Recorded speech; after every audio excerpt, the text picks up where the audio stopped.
অসম অনুসূচিত জাতি সন্থাৰ পৰা বহিষ্কাৰ কেন্দ্ৰীয় সমিতিৰ 2 সদস্যক বহিষ্কাৰ সাধাৰণ সম্পাদক পৰকজ্যোতি দাস আৰু মুখ্য সাংগঠনিক সম্পাদক ক্ষীৰোদ কুমাৰ দাসক সংগঠন বিৰোধী কাম কাজৰ বাবে বহিষ্কাৰ দুয়োকে বৰ্ধিত কেন্দ্ৰীয় কাৰ্যনিৰ্বাহক সভাই গ্ৰহণ কৰিলে এই সিদ্ধান্ত দুয়োজন নেতাই ৰাজনৈতিক প্ৰয়োজনত পৰি সভাপতি দীপাংকৰ দাসৰ বিৰুদ্ধে আনিছিল মিছা অভিযোগ যোৱা সময়ছোৱাত আমাৰ বিৰুদ্ধে কেইজনমান দুষ্ট চক্ৰই আমাৰ একাংশ সদস্যই কিছু ৰাজনৈতিক ব্যক্তিৰ প্ৰৰোচনাত পৰি আমাৰ বিৰুদ্ধে কিছু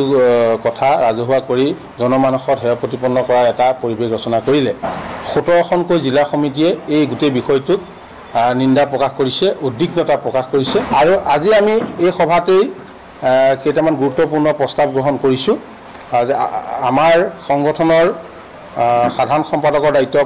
বহন কৰি থকা পৰকজ্যোতি দাস আৰু মুখ্য সাংগঠনিক সম্পাদকৰ দায়িত্ব বহন কৰি থকা ক্ষীৰোদ কুমাৰ দাসক সংগঠনৰ সংবিধান অৱমাননা কৰাৰ অপৰাধত আজি সভাই সাধাৰণ সদস্য পদৰ পৰা বহিষ্কাৰ কৰা হৈছে আৰু আহি থকা দিনত যদি তেওঁলোকে আমাৰ সংগঠনৰ সিল পেড ব্যৱহাৰ কৰে তেতিয়া তেওঁলোকৰ ওপৰত আইনী ব্যৱস্থা লিগেল একশ্যন লোৱাৰ এক প্ৰস্তাৱ আজি সভাই গ্ৰহণ কৰিছে